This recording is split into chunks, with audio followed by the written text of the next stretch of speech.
Ganó 1-0 Boca Juniors en la Bombonera, frentazo de Lautaro Di Lolo.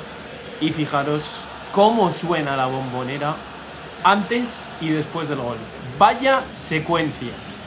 Sonido ambiente, fanatiz desde la distancia. No como si estuviera en la Bombonera, porque ese día fue absolutamente impresionante en Argentina. Pero qué barbaridad la hinchada del Club Atlético Boca Juniors. Absolutamente impresionante.